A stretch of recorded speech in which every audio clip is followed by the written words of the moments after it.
Emmanuel, you know what an AI is at the very lowest level, right?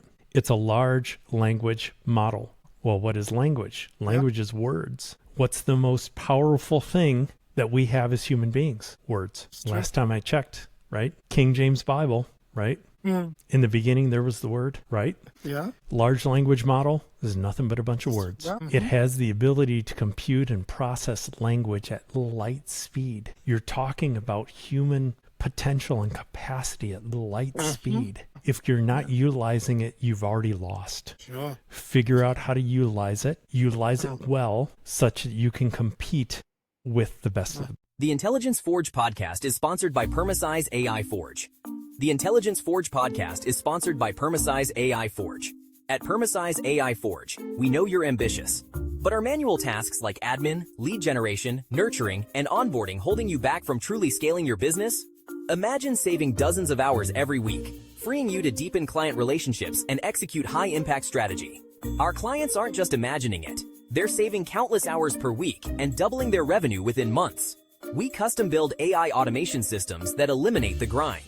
From effortless lead generation and nurturing to seamless onboarding, we give you back the most valuable resource, your time, so you can focus on building those vital human connections and driving strategic growth.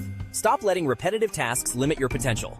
It's time to build a business that works for you, not the other way around. Ready to unlock your true scaling power? Visit PermasizeAIForge.com and book your free AI audit call today to discover how you can save time and double your revenue. And don't forget to like and subscribe to the Intelligence Forge YouTube channel and hit that notification bell so you never miss a new episode. Hey, hi, and human resiliency. Wow. Welcome back. I'm still your host, Emmanuel, and today I'm thrilled to have David Atkinson with us. David is the founder of Sovran Systems Institute and author of Collapse, It's Optional. David, thanks for joining us today. I'm going to start by asking you to introduce yourself to our audience. Tell us about yourself, what you do, your company, and why do you have to create this company? Yeah, so Emmanuel, you're going to find with me, first of all, grateful to be here. Thank you for having me. You're going to find with me, I jump right into it. I don't pull any punches. And so I've had a very, very unique life, and my life experiences are in the book. I wrote 22 chapters. I don't leave a stone unturned, whether it's death or life or health or whatever it might be in the human experience, I cover it. And I don't just cover it in terms of what my experiences were. What I revealed in that journey is this. Whether in your life you're dealing with divorce, professional burnout, a health issue, a catastrophic health issue of some sort, relationships, a death in the family that's very disruptive, whatever it might be, what I've come to understand is that if you've built the proper structure in your life, collapse becomes optional. You don't have to burn out. You don't have to get divorced. You don't have to do those things and go through that, because here's what happens. When you collapse, yeah, you can be resilient, you can be tough, and you can take this and take that, but it sets you back. Sometimes it sets you back years or decade or more, those life experiences, right? Well, if you're architecting the proper structure in your life, you don't ever have to collapse. When those events happen, yeah, they happen, and you're real, and you do the things that are necessary to get through them, but you don't collapse, and you don't step back. You actually are still able to maintain your forward momentum. You don't miss a beat. You keep going. And what that means is that provides you an advantage over those that are not able to do that. Whether it's a business or your personal life or your marriage or your kids, whatever it might be, you actually continue forward momentum. That's what I discovered the hard way. I'm here to share with you and your audience what this means, how to do it. It's possible. We're the first ones doing it in the history of the world. No one else has done this before. So myself and a brilliant colleague of mine figured out, because we've spent decades in the technology industry and through our own personal collapse experiences where we collapsed to ground zero, financially, physically, etc., and literally had to crawl ourselves out of those holes over several years. So we intimately understand what it takes to go from there back to here and then not do it again. right? And so here's where it gets interesting. And this is what I love about your podcast and where you're going. Where it gets interesting is when you put AI in the mix. And here's how we're different.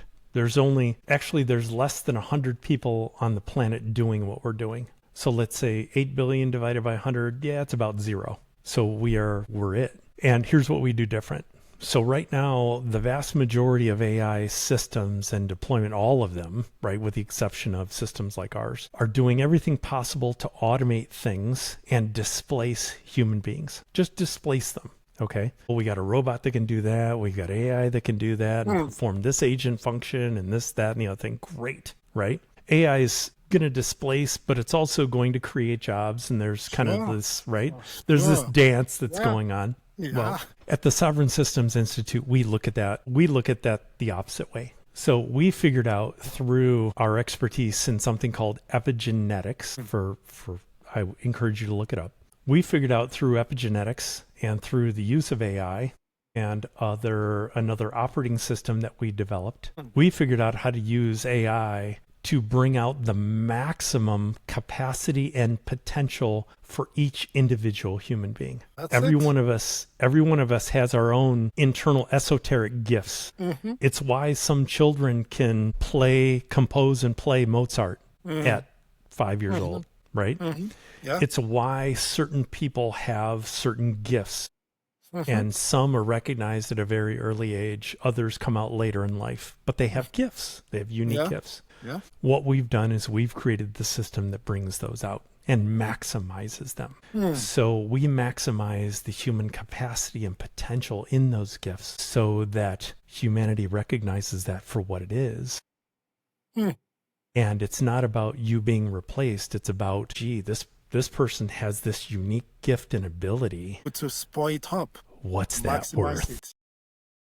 Right? So we're all about taking this much value and making it this much value. I share that with you. If you look at some of the posts that we do daily, we tell people, even when we speak to some of the people we help with AI automation, it's not about replacing you. And that's one core thing we emphasize. It's about helping you to maximize the potential within you. Right. We also flip it in another way. You've got 10 IT technicians, and this is the example that even in some of the people I speak on the podcast, 10 technicians that can only do 10 jobs per day. Now, here comes automation. Now, one of those technicians, instead of doing 10, could do 40.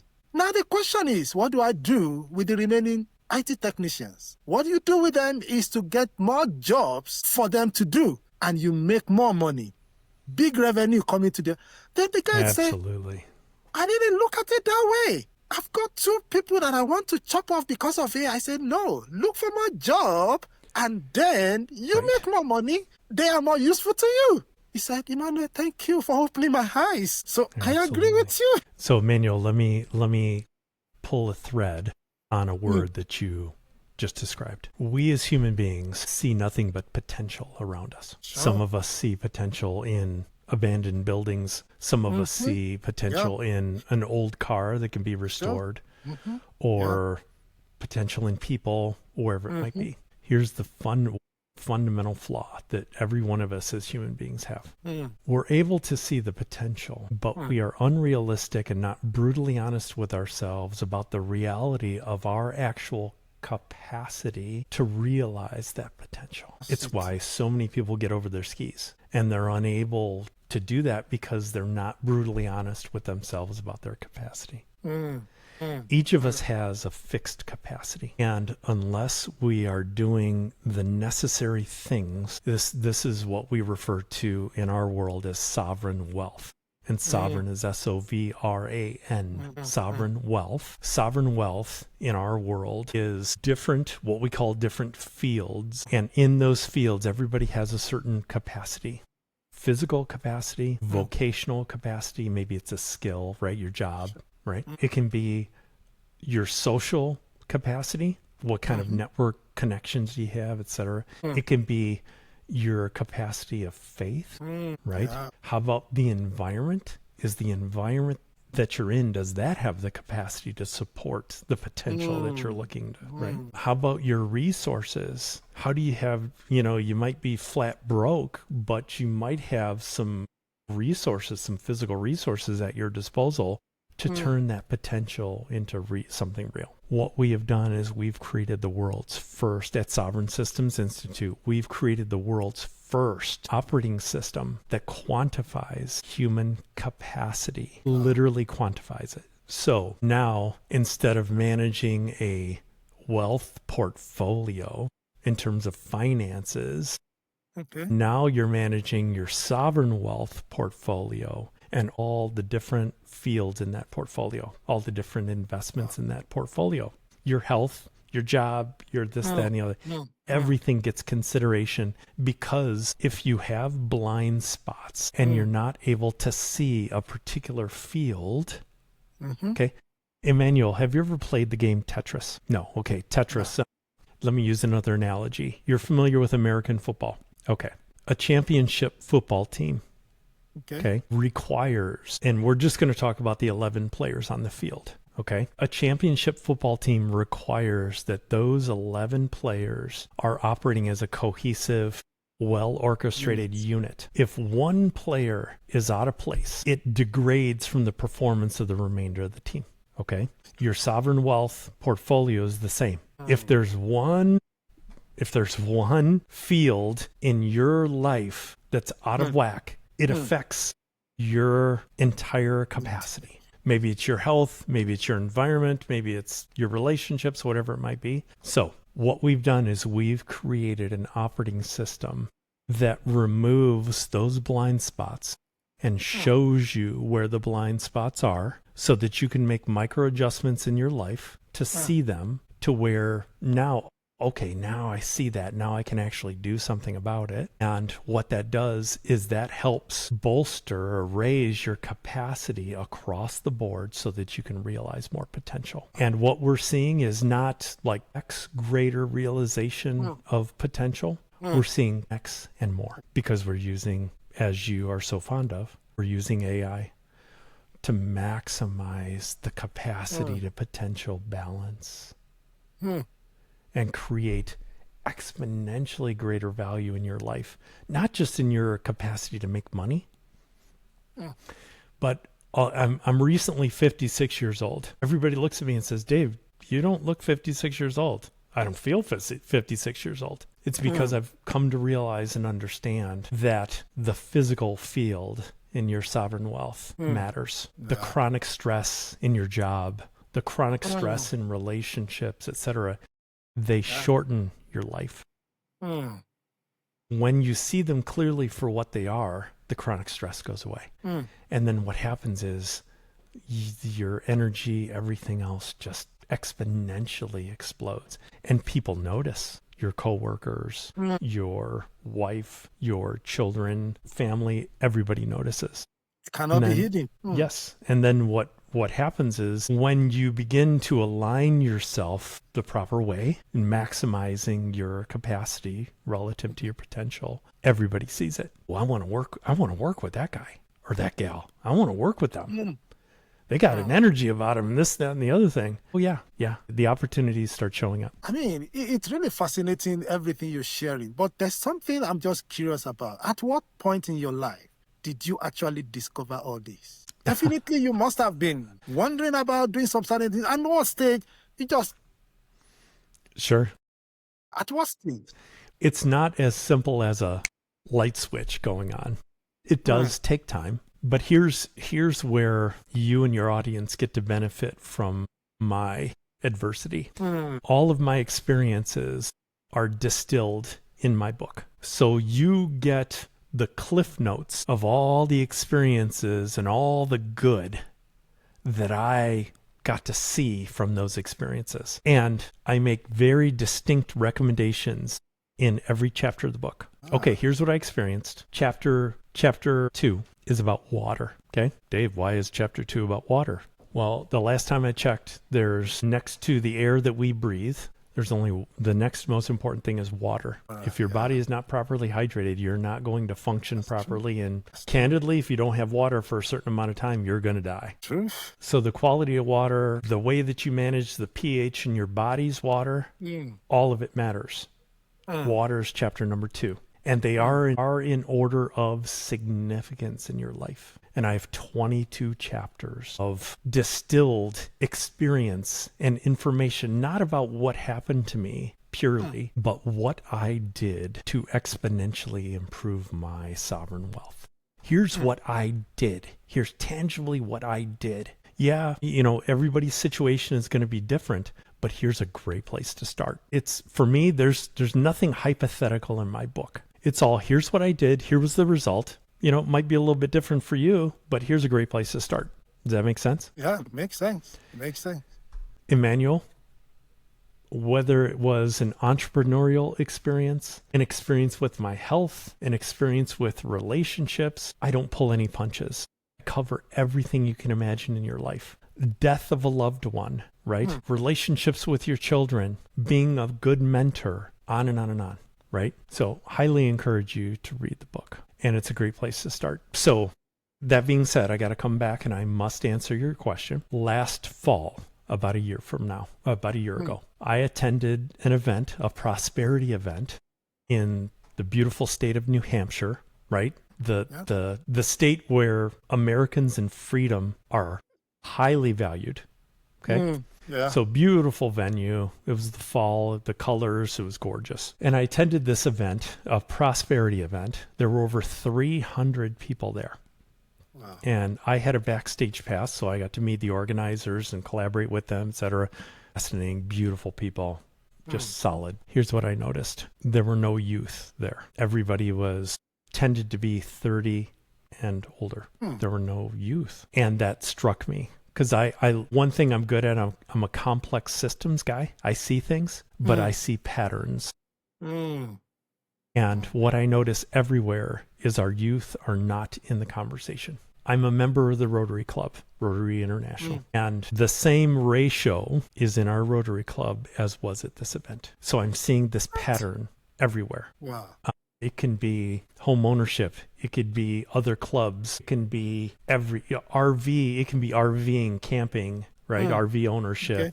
I'm seeing this pattern everywhere. And so identification of that pattern and understanding where the gaps were was the inspiration for me writing the book. And that inspiration in the book led to a relationship and me meeting a beautiful mind from Nova Scotia, Canada, and thus started a collaboration to solve not a problem, but the problem. Why aren't our youth engaged on building an operating system that gives them a reason to engage? Not just those audiences, but also every generation. Everything from a boomer to a Gen Alpha. Our operating system and what we've created compels them. It creates common ground for them to collaborate and understand that, and it's not for everybody. It's more meant for entrepreneurs, high performers, people with high net worth, because they most understand and value time. Okay. The only common denominator that a multi-billionaire has with you and me, I'm not a multi-billionaire yet, and Emmanuel, I don't know much about you, but the only common denominator that we have is time. That's true. They have the same amount of time as we do. Yeah. So how are we going to use it? And what you and I are doing, a common thread, and why we're talking, is that we've figured out that there's value in taking the time that we have and making exponentially more value with it, utilizing AI. Yeah, fascinating. I hope that answered your question. It does. And I just wanted to also, I see on your profile, you hosted a book reading cruise on Lake Michigan. Maybe tell us about that, because I know not too many people have the culture of reading books. That's one of the things that we find out. Even I personally, I think it got me to a stage I realized if I don't read books, I'm not going to grow. And that's the truth. Absolutely. Tell us about why you actually have to take a book reading onto a cruise. Maybe it's a strategy. Tell us. Sure. There's a chapter in the book about the coming print resistance. One of the patterns that I've come to understand with AI is that it's a very silent digital book burning, and information behind the scenes is being curated.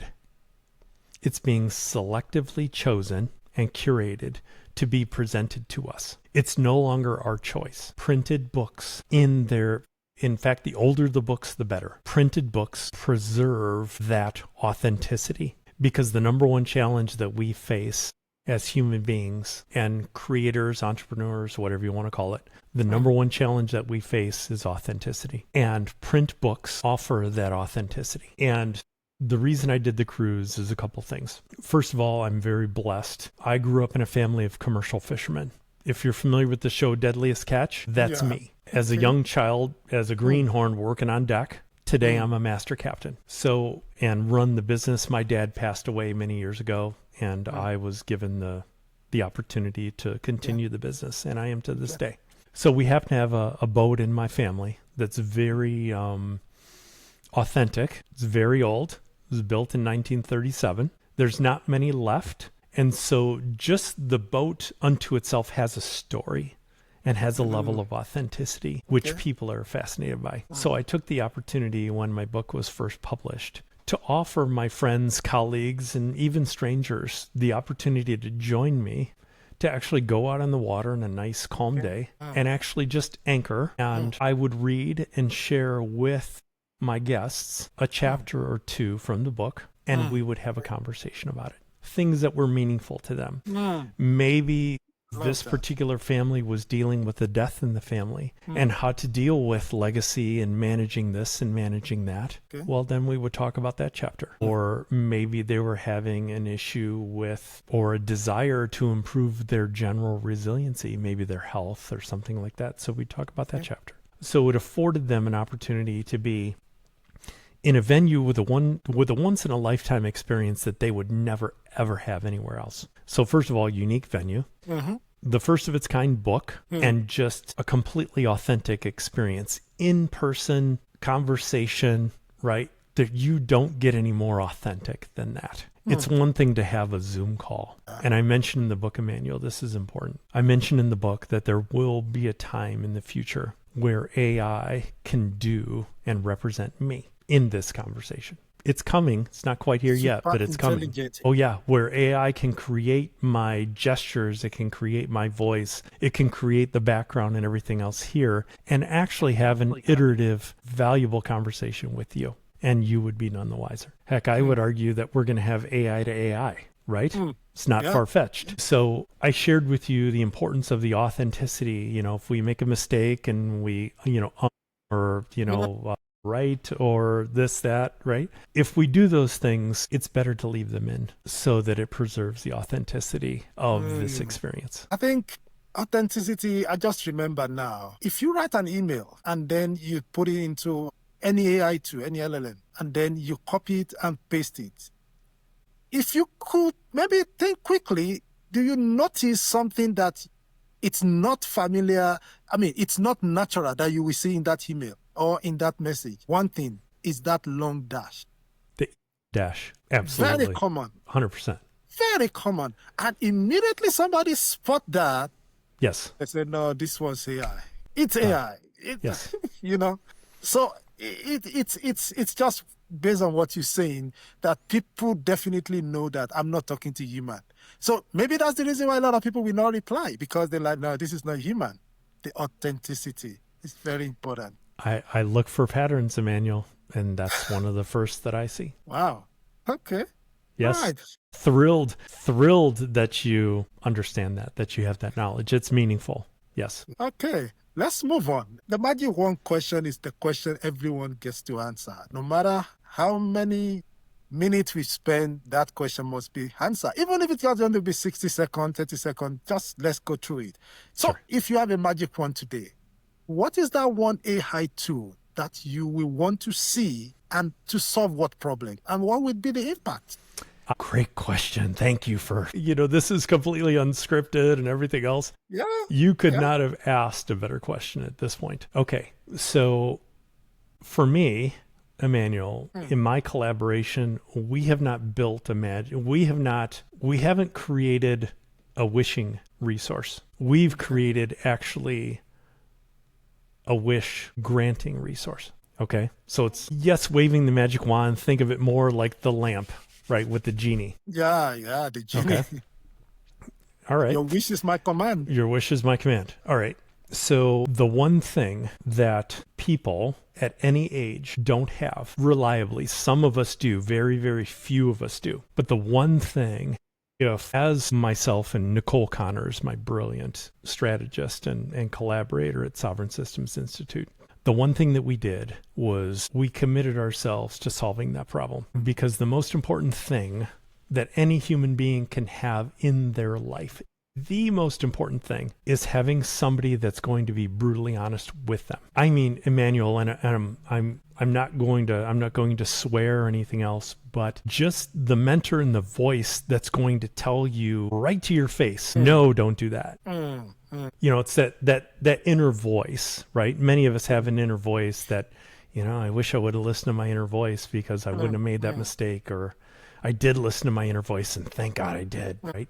The one thing that we have created in the operating system, in the ecosystem, actually the AI that we've built is something called MRS, My Resilient Self. And it's built on the Resiliency Code operating system. It sits on ChatGPT.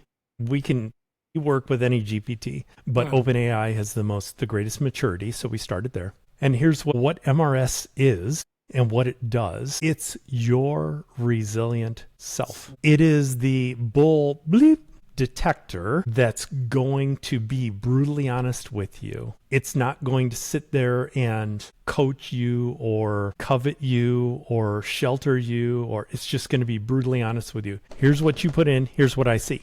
That's it.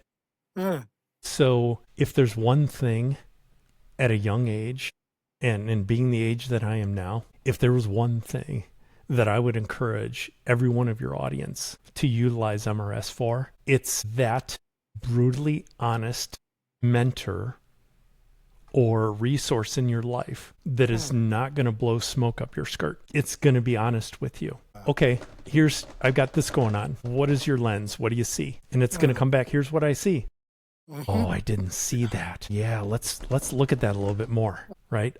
Oh yeah, now that makes total sense. So what it does is, remember we started before the podcast, we talked about Steve Jobs. Yeah. What was Steve Jobs' superpower? Steve Jobs, his superpower was his ability to filter out the noise. He was all about, okay, what are the 2 or 3 things that I'm going to be maniacally focused on today? Everything else is noise. Kevin O'Leary just recently did an interview with Stephen Bartlett on Diary of a CEO. I didn't know this. Kevin O'Leary had the opportunity to work extensively with Steve Jobs.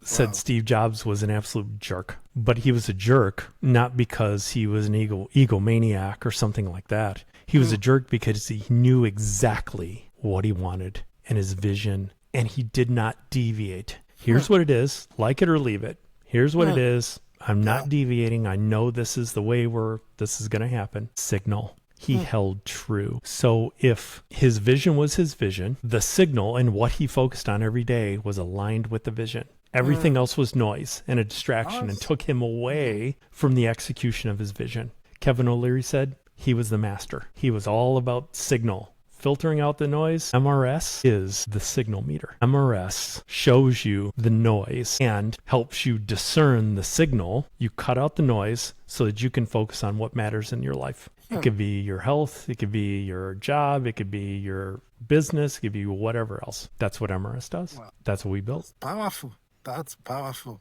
Thanks for sharing. Yeah, Let's quickly dive into the intersection of AI and human resiliency. I mean, that's the area you actually are good at. So, but two questions I'm going to put into one so that you can, take your time to answer it. You also agree with me that the world is rapidly changing every time, things are moving so fast, talking about artificial intelligence now. But how does this fit into the equation of human and the human resiliency, AI and human resiliency? Now, you look at the fact that AI, is it building, the building blocks for human resiliency, or is this even creating a problem? Because some people may look at it from another angle to say, but AI is not really helping us, but it's even creating some kind of chaos. How do you even see this from your own point of view? And can you give us an example, like practical example to say, okay, based on my experience, based on what I worked on, I could tell you this is how the blind spot, this is how this has worked, and I can tell you that, yes, AI is actually helping to build human resilience? Great question. And a great follow-on to that last. So we created an operating system for, remember, it's all about capacity and potential. Mm-hmm. Okay. The only way that a human being is able to maximize capacity and potential and the balance between them is if they are giving consideration to 9 fields. We call them the 9 fields of sovereign wealth. Conventional AI doesn't give a rat's rear end about those 9 fields. Conventional AI is an extension of the smartphone. It's just a different iteration of a smartphone and a web search, right? That's all it is. And so there's nothing there to begin to help us as human beings quantify the value in our lives. It leaves it up to us to decide. And what conventional AI is going to do is nothing more than simply reinforce the bad patterns and behaviors that you already have. What we've created at Sovran Systems Institute reveals those bad patterns and actually begins to help you not only be able to identify them, but be able to create the opportunity in your life to make the necessary micro adjustments to correct. That doesn't exist in conventional AI. So what I see and what I foresee, because I tend to see things 8 to 10 years in advance, what I see coming greater apathy, greater victimhood, greater issues with fundamental physical health and well-being, greater issues with mental health and well-being. I see a slow decline if you're using conventional AI. When you're operating in a space where there's consideration for those 9 fields, then you're on the right track. And let me explain, Emmanuel. If we as human beings don't understand that the quality of our water is one of the fundamental, most important things to our longevity and quality of life, does conventional AI really know and understand that contextually? Sure, it does, but only if you're asking the right questions. But it's not designed to give consideration for that in your conversations, right? How about food? How about shelter? How about all these other, again, there's 9 fields that must be given consideration in order for you to be improving. Not that we can't organically as human beings figure it out, right? We as human beings have been figuring things out for thousands of years, right? This is all about taking the opportunity and the technology and things that we have available and access to. And for us, it's not about the technology, but there's a lot of people out there that would love to go back to like late 1800s, early 1900s lifestyles and ways of living. Mm-hmm. And as I share in the book, that's a death sentence to our younger generations because our younger generations have never not known technology. If you were to try and throw them in a non-technology world, they wouldn't survive. They wouldn't survive, right? So, okay, we have these resources. Why don't we make use of them and actually make something good from them? That's what we do. That's what makes us different. Much. Thank you. Yes. You mentioned that some personality are very successful, but they remain unfulfilled. Mm-hmm. They are stuck in their achievement. So help me understand, and maybe our audience, why is this? Again, also, is AI capable of solving this problem in one way or the other? Or maybe it's actually going to compound their woes? Another great question, Emmanuel. Love the questions. So we have solved the problem. And we have solved the problem using AI. And here's why successful people are unfulfilled. Because those successful people are missing 2 or 3 players on their championship team. And when you're missing a couple players, you can't have a championship team. You're unfulfilled. Make sense? Yeah. If you don't have those players, you're going to be unfulfilled. You're not going to get to the Super Bowl. I have many friends that have been through Tony Robbins, Gary Vaynerchuk, on and on and on. Right? Love these guys. they do such a good service to humanity, but they do it in their lanes, and they're missing several fields of sovereign wealth. And as long as they're successful, the people that they've mentored, et cetera, as long as those successful people have those remaining blind spots and don't have those players on their team, they're not going to win a Super Bowl, and they're going to be unfulfilled. It's no more complicated than that. Very harsh. Yes, it's just a reality. Emmanuel, there's thousands of contributors, scientists, podcasters, creators, et cetera, that are out there creating immense value, whether it's a Brett Weinstein or a Jordan Peterson or a Joe Rogan or a Patrick Bet-David. I could go on and on and on. Stephen Bartlett. I could go on and on and on. Every one of them has and is creating immense value. They would not be successful if they weren't, but they're missing something. Each one of them is missing something. They have their own area of expertise and focus, but each one of them is missing a part. If they all had a common framework that recognized their distinct value, it's kind of like a puzzle. Okay? When we're young and we get our first jigsaw puzzle, what are we taught? We're taught to find the four corners, and we're taught to find the frame pieces and build the frame. Okay? Is human life any different? Our human lives are all about our contextual knowing. And our contextual knowing typically exists inside of a frame of understanding and experiences. So if I have an experience that I've never had before, and I contextually don't know where it doesn't fall within my frame, it falls outside of my frame, I don't know where to put that piece, and I don't know how to realize the value of it. Which is why you can be having a conversation with someone, and maybe a very unique topic or something comes up, and it's completely unfamiliar to them. They will immediately change the subject and move on to something more comfortable. That's true. Right?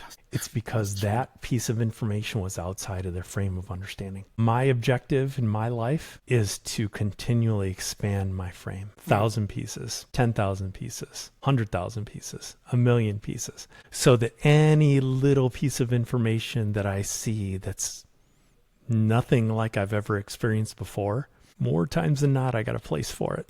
And then I just work on filling out more pieces in that particular piece of the puzzle, that area of the puzzle. Tony Robbins, he has a section of the puzzle. Stephen Bartlett, he has a section of the puzzle, etc. They all fall in a section of the puzzle, but unless you have the frame to contextually put everything that they've presented together, it's kind of like going to a conference.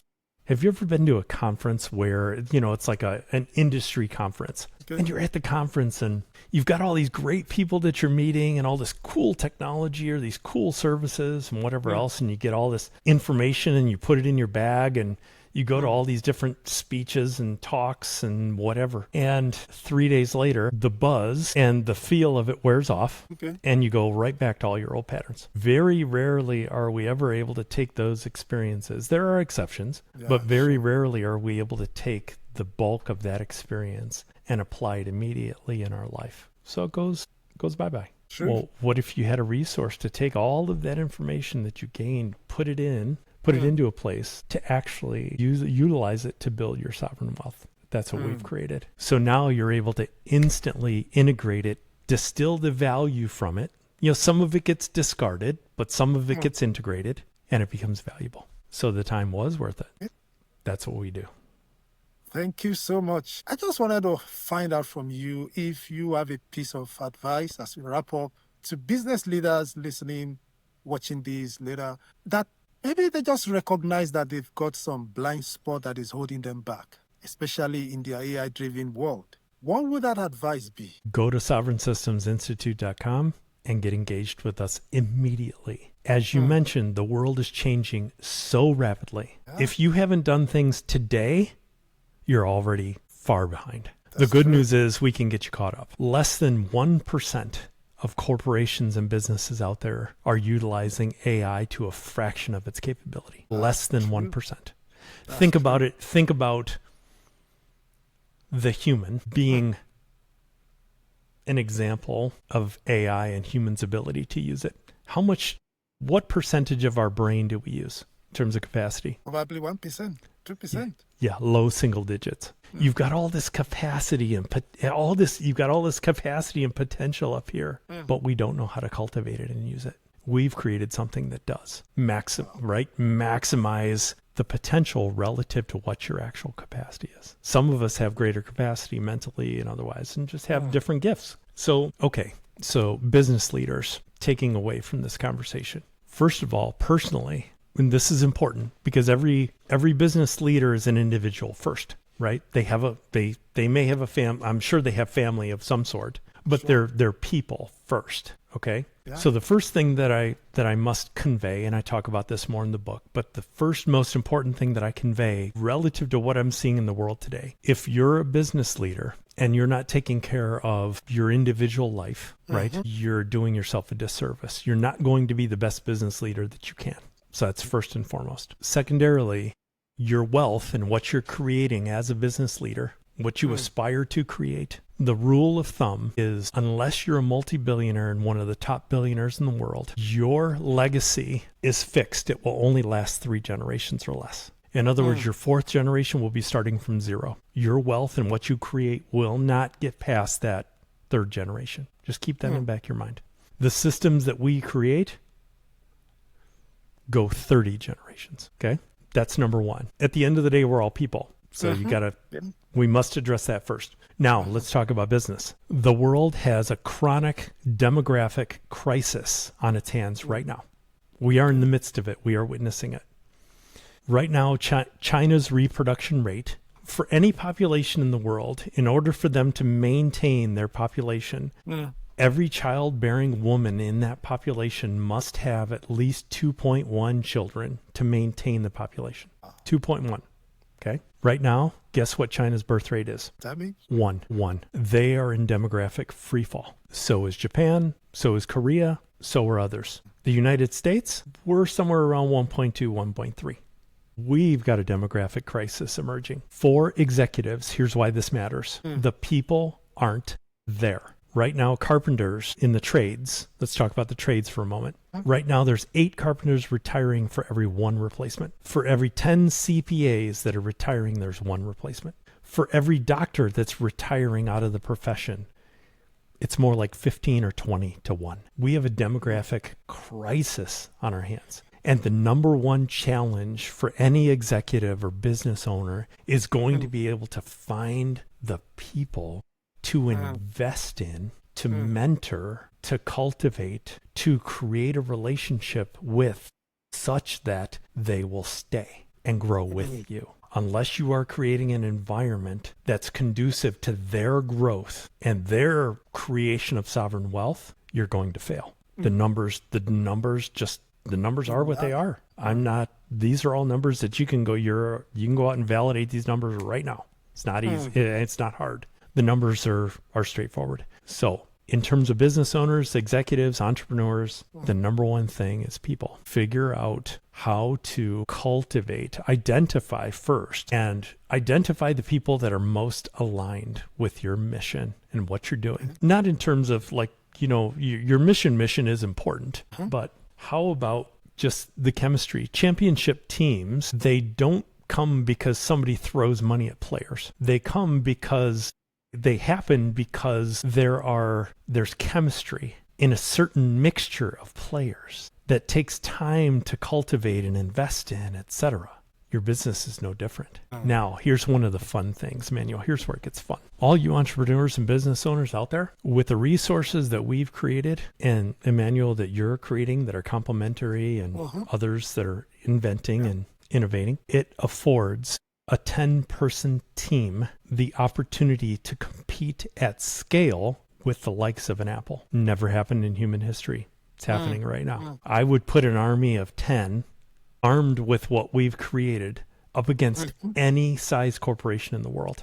We'll run circles around them all day. That's the power in what we've built. So your business owners, figure it out. Get to the value in AI sooner than later. There's nothing artificial or intelligent at all about it. Emmanuel, you know what an AI is at the very lowest level, right? It's a large language model. Well, what is language? Language is words. What's the most powerful thing that we have as human beings? Words. Last time I checked, right? King James Bible, right? Mm. In the beginning, there was the word, right? Yeah. Large language model is nothing but a bunch of words. Yeah. It has the ability to compute and process language at light speed. You're talking about human potential and capacity at light speed. If you're not utilizing it, you've already lost. Sure. Figure out how to utilize it well, such that you can compete with the best of the best. That's what we do. Wow, fascinating. Big insights you've delved into today. And I have to say thank you for coming. But if anyone wants to collaborate with you, they want to work with you, they want to know more, they want to hear more, they just love everything you've said today. And they're like, well, they just need to connect with you. Where can they find you? On LinkedIn, I'm at Collapse is Optional. On Substack, I'm at Collapse is Optional. LinkedIn is best. Or the best way to go right to our resources and begin immersing yourself in a lot of what I shared today is to go to SovranSystemsInstitute.com. And if you would be so kind, Emmanuel, as to put that in the show notes, I'd be grateful. We do that for everyone. SovranSystemsInstitute.com. Very simple, very elegant, very easy to get at value right away. Yes, just go there. Thank you so much. I My really pleasure. appreciate you. And I know in one capacity or the other, we will be talking about how we can also collaborate. Because I know you've got a lot of things that will be useful to people that comes our way also. And we're not going to hold back to say, well, even if we don't do this, then we just keep quiet. No, definitely we're going to help in whichever way to see that people out there. I mean, that's the purpose of our podcast, is to educate people, whichever way. Some people are looking for something, they don't know which way, they don't know how to access it, they don't know how to navigate it. We do help to help people fulfill their potential. One of the things that caught my eye, one doctor who is into cybersecurity, and I asked him this question, how do we end cyber attack? And he said, the only one way. I'm like, okay, there's one way, really, to end cyber attack. And I was so curious. He said, the only one way is for us to spread love. I said, wow. And it's very deep, spreading love. Is for you to help your brother, help your sister to fulfill their potential. Nothing more. He's not wrong. I talk about it in the book. Wow. He's not wrong. Wow. Thank you. Yes. Thank you for coming. My pleasure, Emmanuel. You didn't quit your day job to become a full-time admin assistant. The Intelligence Forge podcast is sponsored by Permasize AI Forge. At Permasize AI Forge, we know you didn't start your business to spend 60 hours a week on paperwork, chasing leads, and managing endless admin tasks. You started it to build something meaningful and serve your clients. But right now, you're trapped in the day-to-day grind instead of growing your business. What if I told you our clients are reclaiming 15, 20 hours per week, increasing their revenue by 30 to 50% within 6, 12 months, and finally getting their lives back? We don't just automate random tasks. We build custom AI systems that eliminate the bottlenecks choking your growth, from leads generation to lead, nurturing and management to project management to client follow-ups. Stop paying for an expensive, frustrating manual system. It's time to upgrade to strategic automation. Visit PermasizeAIForge.com and book your free business transformation strategy call today. Discover exactly how much time and money you're losing to manual processes and how to get both back. And don't forget to like this video, subscribe to the Intelligence Forge, and hit that notification bell so you never miss an episode packed with game-changing insights. Your future automated business is waiting.